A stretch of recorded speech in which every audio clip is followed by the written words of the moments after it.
கட்சியில் ஆரம்ப நாட்களில் 2010, 11 சேர்ந்து இயங்குற போது எந்நேரமும் கட்சி பற்றிய சிந்தனை இருக்கும். தொடர்ச்சியாக வேலை செய்வோம். அண்ணன் இந்தந்த வேலைகளை செய்ய வேண்டும் என்று சொல்வார், அந்தந்த வேலைகளை செய்வோம். கட்சியை வளர்ப்பதற்கான வேலைகள், போராட்டங்களை முன்னெடுப்பது, கொடியேற்றுவது, ஆர்ப்பாட்டம் தொடர்ச்சியாக நடந்துட்டே இருக்கும். என்னதான் வேலை செஞ்சாலும் அந்த வயசுல ஒரு துடுக்குத்தனம் இருக்கும். வம்புழுக்கிறது, ஃபேஸ்புக்கில் கருத்து சொல்றது, எழுதுறது, ட்விட்டர்ல சண்டை போடுறது, அதை எங்க செட்டில் எல்லாருமே பண்ணுவோம். நான் பண்ணுவேன், துரை பண்ணுவாப்ல, நாங்களாவது பரவாயில்ல. எங்க ஆளு செந்தில்நாதன் ஜெர்மன்ல இருந்தாப்ல, இஸ்ரேல்ல, அங்க இருந்துட்டு சிலைய உடப்பண்டாப்ல. எல்லாரும் அண்ணன் கிட்ட பஞ்சாயத்து வச்சுட்டாங்க. ஜெர்மன்ல இருந்துகிட்டு சிலையை உடைப்பாங்க, நான் இங்க இல்லையடா அவன் அப்படின்னு சொல்லி அப்புறம் எனக்கும் செந்தில்நாதனுக்கும் சண்டை. இந்த மாதிரி தொடர்ச்சியா சண்டை நடந்துட்டே இருக்கும். ஒரு காலகட்டத்தில் முதிர்ச்சி அடைஞ்ச பிறகு இந்த சண்டையெல்லாம் போடுறதை விட்டுட்டு ரொம்ப முதிர்ச்சியா பக்குவமா அணுக ஆரம்பிச்சுட்டா, அதன் பிறகு எங்களுக்கு அடுத்த செட் வந்தாங்கல்ல, அவங்க சண்டை போட ஆரம்பிச்சிட்டாங்க. அப்ப அவங்களுக்கு நம்ம அறிவுரை சொல்றது, இதெல்லாம் தப்பு, இப்படி பண்ணாதீங்க, இதெல்லாம் முதிர்ச்சியற்ற செயல் அப்படின்னு நிறைய சொல்லியிருக்கோம். நானுமே நிறைய பேருக்கு சொல்லியிருக்கேன். அப்படி ஒரு 5 வருஷத்துக்கு முன்னாடி சொன்ன ஆட்கள்கிட்ட நான் இப்ப மன்னிப்பு கேட்டுக்கிறேன். ஏன்னா நீங்க எப்படி இருந்தீங்களோ அந்த காலகட்டத்தில் நம்ம எப்படி இருந்தோமோ நம்ம சரியாயிட்டோம். நமக்கு பிறகு இப்போ ஒருத்தன் வந்திருக்கான், அவன் எந்த ரகம்னே கண்டுபிடிக்க முடியல. அவன் ரொம்ப ஆபத்தான ஒரு, நான் அதுக்கு தான் உங்களை எல்லாம் கையெடுத்து நான் கும்பிடுவேன். 5 வருஷத்துக்கு முன்னாடி யாரெல்லாம் நான் அறிவுரை சொன்னனோ எல்லாரும் அழிச்சிருங்க, அப்படி ஒரு சம்பவம் நடக்கவே இல்லை. இப்ப அண்ணன் இங்க பேசினவங்க சொன்ன மாதிரி நிறைய அண்ணன் ஜெய்சீலன் அவர்கள் கூட சொன்னாங்க, கட்சிக்குள்ள நிறைய சிக்கல்கள் வருது அப்படின்னு. நான் ஒரு காலகட்டம் வரைக்கும் எந்த பிரச்சனையும் பெருசா இல்லாம புத்தகங்களை படிச்சுட்டு அண்ணா சொல்றதை கேட்டுக்கிட்டு ஊர் ஊரா பயணப்பட்டு கட்சி கூட்டம் பேசிட்டு அப்படியே இருந்தேன். அப்புறம் அமைதியா கொஞ்சம் சொந்த வேலைகளா இருந்தேன். இப்ப என்ன பெரிய சிக்கல்னா, ஒரு 2 வருஷமா சொந்த ஊர்ல இருக்கேன், சொந்த தொகுதிக்குள்ள இருக்கேன். இந்த 2 வருஷமா இந்த தொகுதியில நடக்கிற பிரச்சனைகளை நான் பாக்குறேன். அப்பதான் எனக்கு தெரியுது, இந்த மாநில கொள்கை பரப்பு செயலாளர் இருக்கிற பொறுப்பு எவ்வளவு சுதந்திரமான பொறுப்பு, எவ்வளவு கூட்டம் பேச முடியுது, எவ்வளவு தூரம் பயணம் பண்ண முடியுது. இங்க சொன்னது உண்மைதான். ஒரு தரப்பு வேலை செய்யறாங்க, ஒரு தரப்பு வேலை செய்யாம இருக்கிறாங்க. இந்த புகார்கள் வருது, குற்றச்சாட்டுகள் இருபுறமும் வருது. ஆனா இதுல என்ன பெரிய சிக்கல்னா, யார் மேல தவறு இருக்குன்னு கண்டுபிடிக்கிறதும் அதற்கான தீர்வு காண்றதும் இடியாப்பத்துக்கு தலைப்பு தேடுறது போல. அவன் ஆரம்பிப்பான், அதுல இருந்து 2010 இது நடந்துச்சு அப்படின்னு ஆரம்பிப்பான். நம்ம 2026, 5 வாழ்ந்துகிட்டு இருப்போம். சொல்லி முடிக்கிறதுக்குள்ள தேர்தல் முடிஞ்சு போயிடும். இப்ப இதெல்லாம் தீர்க்கமா விசாரிச்சு சொல்ல. இதுல இன்னொரு கேட்டகரி இருக்கு. இப்ப 2 கேட்டகரி பத்தி என்ன ஜெயிச்சல் சொன்னாங்க. ஒருத்தன் வேலை பாக்குறவங்க, ஒருத்தவங்க வேலை பாக்குற மாதிரி நடிக்கிறவங்க, அல்லது வேலை பாக்குறவங்கள சொல்றவங்க, அண்ணன் சொல்றவங்க. நடுவுல ஒரு குழு இருக்கான், டேய் எப்படியாவது வேலை பார்த்து செஞ்சு தொலைங்கடா, இந்த பிரச்சனையை முடிச்சு தொலைங்கடா, கட்சி எங்கடா, தேர்தல் வருதா, இந்த மாதிரி ஒரு குழு இருக்கு. எப்படியாவது இதை முடிங்கடா முதல்ல அப்படின்னு சொல்லி. ஆக இந்த மாதிரியா நிறைய சிக்கல்கள் இருக்கு நமக்கு. நான் வேணா ஒண்ணு பண்ணலாம், வர்ற வழியில கூட வெளியில நிறைய 2 பக்கமும் சேர் போட்டு நிறைய பேர் உட்கார்ந்து இருந்தாங்க. எனக்கு ரொம்ப புதுசா இருந்துச்சு. நான் ரொம்ப நாள் கழிச்சு வர்றதுனால எனக்கு புதுசா இருந்துச்சு, வேற ஒண்ணும் இல்ல. டேக் எல்லாம் போட்டு கொடுத்து அந்த மாதிரி ஆட்கள்கிட்ட நம்ம ஒண்ணு பண்ணுவோம். எந்தெந்த தொகுதிகளில் சிக்கல் இருக்கோ அந்த தொகுதிகளுக்கு ஒரு போர் நிறுத்த ஒப்பந்தம் மாதிரி ஒன்று தயார் பண்ணுவோம். அண்ணன் முன்னிலையில 2 தரப்பு கையெழுத்து போட்டு போயிட்டு வேலையை பாடுறது. அதுக்கு மேல எந்த சிக்கலும் தேவையில்லை. ஏன்னா நமக்கு நாட்கள் மிக குறைவா இருக்கு, தேர்தலுக்கு நேரம் மிக குறைவா இருக்கு. மிக தீவிரமாக வேலை பார்க்க வேண்டிய ஒரு நிர்பந்தத்தில் நாம் இருக்கிறோம். நம்மை சூழ்ந்து எதிரிகள் சூழ்ந்து இருக்கிறார்கள். அரசியல் என்பது விளம்பரமாக மாறிவிட்டது. பெரிய சிக்கல் என்னன்னா, நான் ஏற்கனவே கூட சொன்னேன், சில நாட்களுக்கு முன்னதாக ஒரு தம்பி எனக்கு அழைச்சா, ரொம்ப நல்ல தம்பி, கட்சிக்காக மிக தீவிரமாக வேலை பார்க்கிற தம்பி, தீவிர மன உளைச்சல் அழைச்சான். தொடர்ச்சியா அந்த திராவிட கட்சிகளை ஜெயிச்சுக்கிட்டு இருக்கு, தொடர்ச்சியா நம்மை மக்கள் அங்கீகரிக்கிறதுக்கு காலம் எடுத்துக்கிறாங்க. திராவிட கட்சிகள் திமுக, அதிமுக பணம் கொடுக்கிறாங்க. இதையெல்லாம் தாண்டி நம்ம எப்படி வெல்றது? திமுக, அதிமுக பணம் கொடுக்கிற போது ஒன்னு திமுக இல்லைன்னா அதிமுக, ஒன்னு 1000 ரூபாய் இல்லைன்னா 2000 ரூபாய், இந்த மாதிரி மக்களுக்கு கிடைக்கக்கூடிய இந்த ஆப்ஷன் குறுகிறது. அந்த இடத்துக்குள்ள நம்ம வரவே மாட்டோங்கிற மாதிரி தீவிரமான மன உளைச்சல்ல பேசிக்கிட்டு இருந்தான். அப்ப அவன் சொன்னான், நம்ம பணம் கொடுத்துருவோமா அப்படின்னு சொன்னான். கொடுக்க மாட்டோம் அப்படி சொல்றாப்புல, மன உளைச்சல்ல. அப்படி அவன் சொல்லும் போது என் பாக்கெட்ல இருந்தது 113 ரூபாய், அவங்கிட்ட பாக்கெட்டே இல்லை. என்கிட்டயே சைக்கிள் லைட்டு தான் இல்லை, பின்னாடி வரவன்ட்ட சைக்கிளே இல்லைன்னு சொல்லுவோம்ல, அந்த மாதிரி அவன்கிட்ட பாக்கெட்டே இல்லை. ஆனால் பணத்தையும் தாண்டி நம்முடைய உழைப்பை அங்கீகரித்து, நம்முடைய நேர்மையை, கொள்கையை, உறுதிப்பாட்டை அங்கீகரித்துதான் 36 லட்சத்திற்கும் மேற்பட்ட மக்கள் நம்மை அங்கீகரித்திருக்கிறார்கள். அத்தனை வாக்கு மதிப்புமிக்க வாக்கு, அத்தனை வாக்கு மதிப்புமிக்க வாக்கு. தொடர்ச்சியாக அரசியல் என்பது விளம்பரமயப்படுத்தப்பட்டு விட்டது. தொடர்ச்சியாக புதியவர்கள் வந்திருக்கிறார்கள். ஜனநாயகத்தில் யார் வேண்டுமானாலும் வரலாம், கட்சி தொடங்கலாம், அது பிரச்சனை இல்லை. ஆனால் அவர்களுடைய கொள்கை எப்படி இருக்கிறது என்பது மிக மிக முக்கியம்.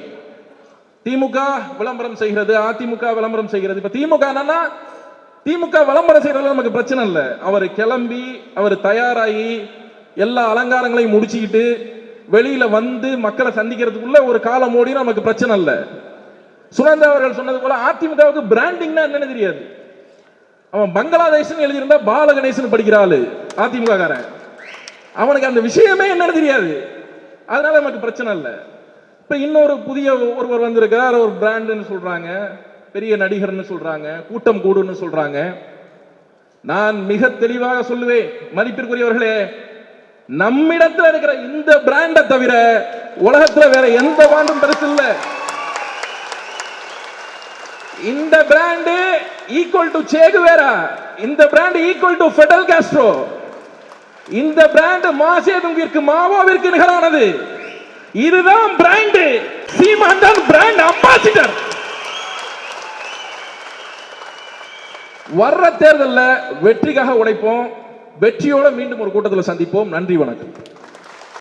இந்த மண்ணில் நாம் தமிழர் என்று சொல்லக்கூடிய அரசியல் கட்சியும் பெருந்தலைவர் ஐயா சீமான் அவர்களும் உதிக்காமல் இருந்திருந்தால், வராமல் இருந்திருந்தால் இன்றைக்கு நாம் என்னவாக ஆகியிருப்போம் என்பதை நாம் சிந்தித்து பார்க்க வேண்டும். நாம் கண்ணெதிரே பெரிய அழிவுகளை கண்டபோது அந்த அழிவை கண்டு மனம் குமரி ஒரு மூலையில் உட்கார்ந்திருக்கக்கூடிய கிணற்று தவளையைப் போல் இருந்தவர்கள் இன்றைக்கு மாபெரும் வீரத்தோடு மார்தட்டி பேசிக் கொண்டிருக்கின்றோம் என்று சொன்னால் ஒரு மிகப்பெரிய விடியலை காட்டியது ஐயா பெருந்தலைவர் செந்தமிழன் சீமான் அவர்கள். இந்த நிலையை நாம் ஒவ்வொரு நாளும் உணர வேண்டும். அவர்கள் எடுத்து வைத்து வளர்த்திருக்கக்கூடிய அரசியலுடைய உயரத்தை மேலும் வளர்ப்பதற்கு, இன்னும் பல தியாகங்களை செய்வதற்கு நாம் தயாராக இருக்க வேண்டும். கல்லணையை பார்த்தால் ஒரு எண்ணம் வரும், இது கரிகால் சோழன் கட்டியது. தஞ்சாவூர் பெரிய கோயிலை பார்த்தால் ஒரு எண்ணம் வரும், இது ராஜராஜ சோழன் கட்டியது. இயற்கை வேளாண் விவசாயத்தை பற்றி அறிந்தால் நம்மாழ்வாரை பற்றிய நினைவு வரும். ஐயா செந்தமிழன் சீமான் அவர்களை நினைக்கின்ற பொழுது மாபெரும் ஒப்பற்ற தலைவருடைய நினைப்பு வர வேண்டும்.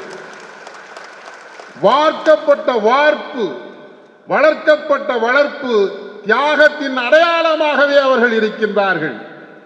எங்கள் தஞ்சை பகுதியிலே பூதலூரிலே தண்ணீர் மாநாடு நடந்த பொழுது ஐயா களஞ்சியம் அவர்கள் சொன்னார்கள், முதல் நாள் இரவு முழுவதும் தூங்கவில்லை, 7-8 மணிக்குத்தான் இல்லத்திற்கு சென்றார்கள். மீண்டும் விமான நிலையத்திற்கு வந்து ஊருக்கு தஞ்சைக்கு வருகின்றார்கள். மீண்டும் அந்த நிகழ்வு முடிகின்றது, மாநாடு முடிகின்றது. திருப்பி வந்து மறுநாள் இரவும் தொடர்ந்து இன்னொரு நிகழ்வுக்கான ஏற்பாட்டை செய்து அவர்களே நேர் நின்று உழைத்துக் கொண்டிருந்தார்கள் என்று சொன்னார்கள்.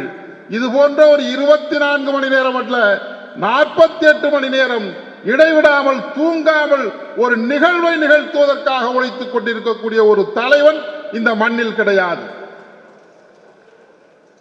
எல்லாம் அறிய வேண்டும்.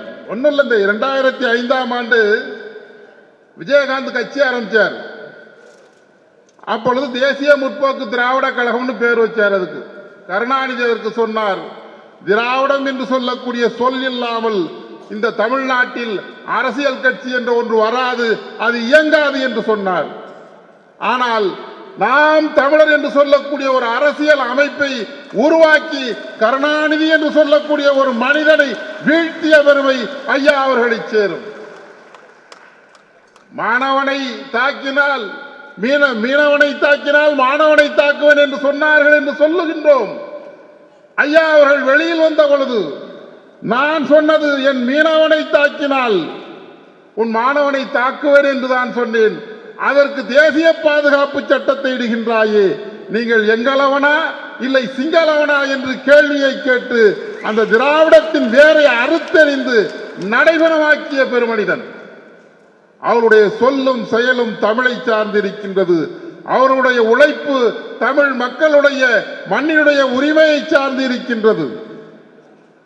இந்த மொழியை பாதுகாக்கவும் இந்த இனத்தை பாதுகாக்கவும் பிறந்த ஓர் பிறவி அவர்கள்.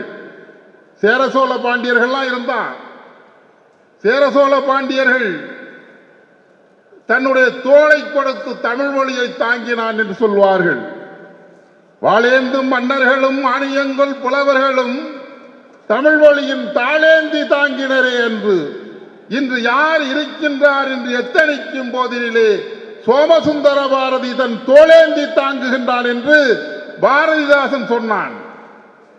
அதுபோல் இன்றைக்கு என் போன்றவர்களை கேட்டால் இந்த மொழியையும் இந்த இனத்தையும் இந்த நிலத்தையும் பாதுகாப்பதற்கு சீமான் என்று சொல்லக்கூடிய ஒப்பற்ற ஒரு பெருந்தலைவன் இருக்கின்றார். அவர் வழியில் நாம் நடக்க வேண்டும். எல்லா சண்டவமெல்லாம் உண்டுதான். அமுதம் நஞ்சாக மாறும், நஞ்சு அமுதமாக மாறும். கருத்துக்கள் மாறுபடலாம், ஆனால் நோக்கம் யாரிடம் வேறல்ல. எல்லாரும் நாம் தமிழர் என்று சொல்லக்கூடிய அரசியல் பின்னணி, அந்த தத்துவம், அந்த கொள்கை கொண்ட நோக்கத்தோடு தான் பயணித்துக் கொண்டிருக்கின்றோம். அந்த நோக்கம் சிதையாமல் அரவணைத்து ஒருவருக்கொருவர் அரவணைத்து நாம் பயணிக்க வேண்டும் என்று கேட்டு விடைபெறுகின்றேன். நன்றி, வணக்கம். நாம் தமிழர்.